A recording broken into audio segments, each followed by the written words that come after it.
Petir menyambar di tengah hari, awan gelap menutup kali. Batu kecil di tangan Ponari membuat ribuan datang silih berganti. Tahun 2009, di sebuah desa kecil di Kabupaten Jombang, Jawa Timur, ribuan orang datang setiap hari dari berbagai daerah di Indonesia. Mereka rela berdiri berjam-jam di bawah terik matahari. Mereka membawa penyakit, membawa harapan, dan membawa keyakinan bahwa seorang anak berusia 9 tahun mampu menyembuhkan mereka. Anak itu bernama Ponari, bukan dokter, bukan tabib berpengalaman, bahkan belum cukup umur untuk memahami penyakit yang diderita orang-orang dewasa. Di tangan Ponari ada sebuah batu. Batu petir. Batu yang dipercaya berasal dari sambaran petir. Sebuah batu yang konon memiliki kekuatan menyembuhkan berbagai penyakit hanya dengan dicelupkan ke dalam air yang kemudian diminum orang yang sakit. Dalam hitungan minggu, desa yang sebelumnya nyaris tak dikenal berubah jadi pusat perhatian nasional. Media berdatangan, pejabat turun tangan, ulama memberikan tanggapan. Lalu ilmuwan juga mencoba menjelaskan bagaimana mungkin seorang anak desa bisa menjadi fenomena nasional. Kenapa begitu banyak orang percaya? Lalu apa sebenarnya yang terjadi di balik kisah yang dikenal dengan fenomena Dukun Cilik Ponari? Tonton terus untuk bisa paham fenomena tahun 2009 ini.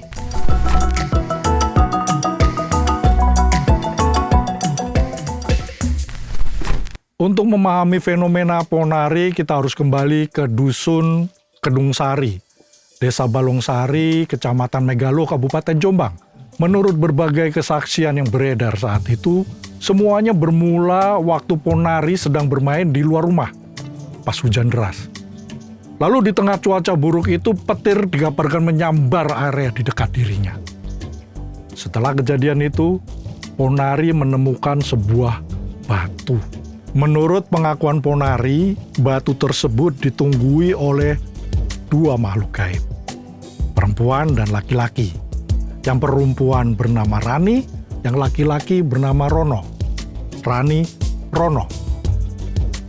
Dua makhluk gaib itu berpesan pada Ponari untuk menolong orang sakit menggunakan batu itu. Nah, Ponari dan keluarganya yakin kalau batu itu memang memiliki kekuatan khusus. Meski nggak disebutkan peristiwa apa yang membuat mereka percaya akan kekuatan batu itu. Cerita pun berkembang di antara penduduk sekitar. Pada awalnya tidak ada antrean panjang, tidak ada liputan media, tidak ada keramaian yang luar biasa, cuma beberapa warga sekitar yang datang untuk mencoba.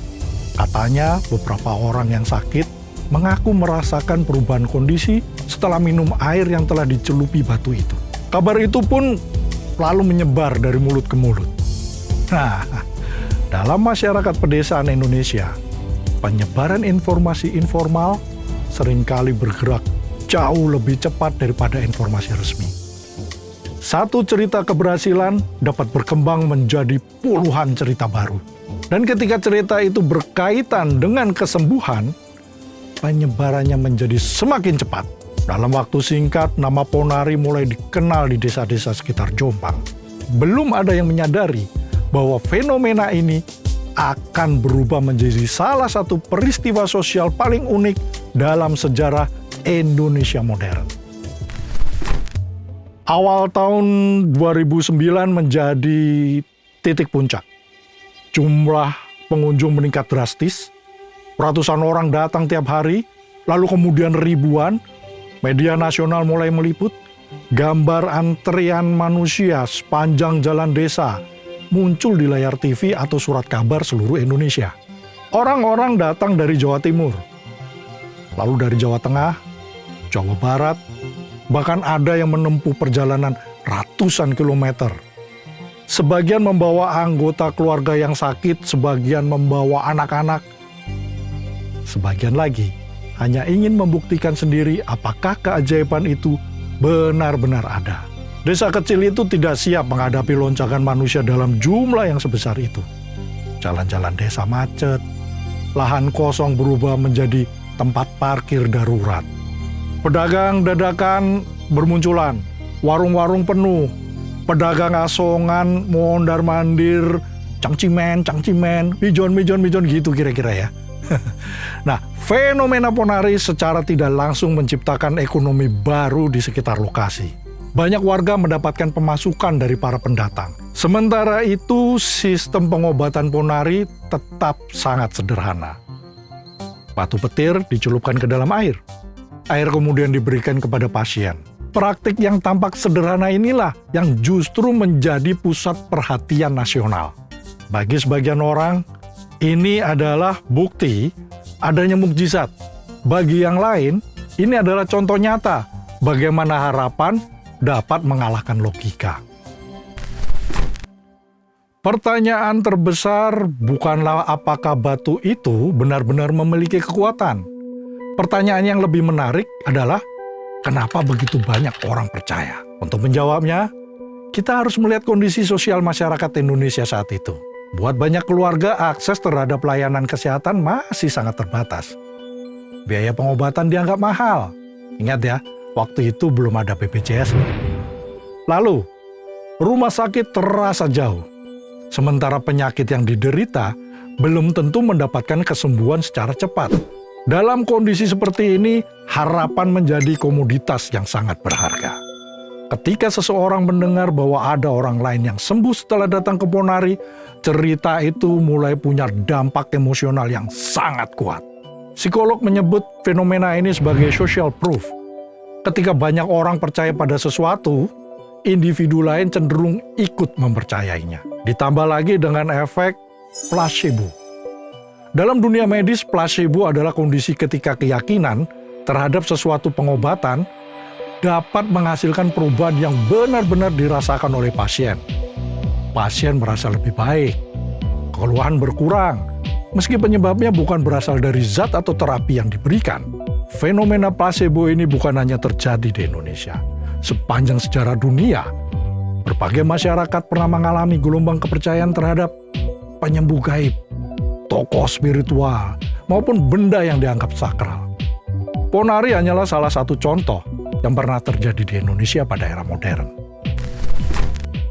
Semakin besar popularitas ponari, semakin besar juga masalah yang muncul.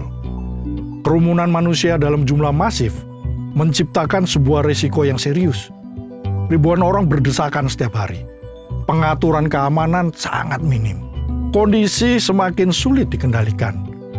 Puncaknya terjadi ketika beberapa insiden desak-desakan dilaporkan terjadi di lokasi antrean. Korban berjatuhan, sejumlah orang mengalami luka-luka, bahkan terdapat laporan korban meninggal dunia yang dikaitkan dengan kepadatan massa di sekitar lokasi. Perhatian publik kemudian mulai bergeser. Pertanyaannya, bukan lagi soal apakah batu ponari bisa menyembuhkan, tapi apakah fenomena ini sudah berbahaya buat masyarakat. Media mulai mempertanyakan validitas klaim penyembuhan. Tenaga kesehatan menyampaikan kritik. Pemerintah daerah menghadapi tekanan untuk mengambil tindakan. Pada akhirnya, aktivitas pengobatan massal tersebut tidak dapat terus berlangsung. Praktek ponari ditutup dan dibatasi karena alasan keamanan, ketertiban umum, serta risiko keselamatan masyarakat yang terus meningkat. Fenomena yang awalnya dianggap sebagai harapan bagi banyak orang, kini berubah jadi persoalan sosial yang harus ditangani negara. Ketika fenomena ini mencapai puncaknya, berbagai institusi mulai memberikan respon. Pemerintah daerah berusaha mengendalikan arus massa. Aparat keamanan diterjunkan untuk mengatur kerumunan. Dinas Kesehatan memberikan penjelasan mengenai pentingnya pengobatan medis. Sementara itu, kalangan agama juga memberikan pandangan yang beragam. Sebagian tokoh agama mengingatkan masyarakat agar tidak terjebak pada keyakinan yang dianggap berlebihan terhadap benda tertentu. Mereka menegaskan bahwa kesembuhan berasal dari Tuhan, bukan dari batu. Di sisi lain, ada juga sebagian masyarakat yang melihat fenomena ini sebagai bagian dari tradisi lokal yang telah lama hidup dalam budaya Nusantara. Perdebatan pun muncul. Apakah ponari merupakan fenomena spiritual? Fenomena budaya? Atau sekedar gejala sosial yang dibesar-besarkan? Nah, silakan komen nih, para psikolog sosial, pengamat sosial, waktu dan tempat dipersilahkan. Jawabannya mungkin bisa berbeda-beda, tergantung sudut pandang masing-masing. Dari sudut pandang ilmiah hingga hari ini tidak pernah ditemukan bukti medis yang dapat menunjukkan bahwa batu ponari memiliki kemampuan menyembuhkan penyakit. Tidak ada penelitian yang membuktikan adanya mekanisme biologis dari batu tersebut. Tidak ada publikasi ilmiah yang mendukung klaim penyembuhan massal yang beredar saat itu. Para ilmuwan justru melihat fenomena ponari sebagai contoh menarik mengenai psikologi manusia. Ketika seseorang sangat berharap untuk sembuh, otak dapat mempengaruhi persepsi terhadap rasa sakit, kenyamanan, dan kondisi tubuh. Ini bukan berarti penyakit benar-benar hilang, tapi individu dapat merasa lebih baik. Fenomena ponari juga menunjukkan bagaimana informasi dapat berkembang menjadi keyakinan kolektif. Satu cerita kesembuhan memunculkan cerita berikutnya. Cerita berikutnya memunculkan keyakinan baru. Dan keyakinan itu kemudian diperkuat oleh jumlah orang yang terus bertambah. Dalam ilmu sosial, fenomena semacam ini disebut dengan perilaku massa atau collective behavior. Ketika ribuan orang melakukan tindakan yang sama, tindakan tersebut akan terlihat semakin meyakinkan, meskipun bukti objektifnya belum tentu tersedia. Ponari menjadi studi kasus menarik tentang hubungan antara harapan, keyakinan, budaya, dan logika. Lebih dari 17 tahun berlalu, Ponari yang dulu dikenal sebagai dukun cilik kini telah dewasa. Sorotan media yang dulu begitu besar perlahan mulai menghilang. Keramaian yang pernah memenuhi jalan-jalan desa juga sudah lama berakhir. Ponari kini memilih menjalani kehidupan yang jauh lebih tenang dibanding masa kecilnya. Ia tidak lagi menjadi pusat perhatian nasional seperti tahun 2009. Kini ia telah membina rumah tangga. Hingga hari ini pertanyaan mengenai Ponari mungkin belum sepenuhnya terjawab. Namun kisah Ponari tetap menjadi salah satu fenomena unik dalam sejarah Indonesia modern. Sampai jumpa.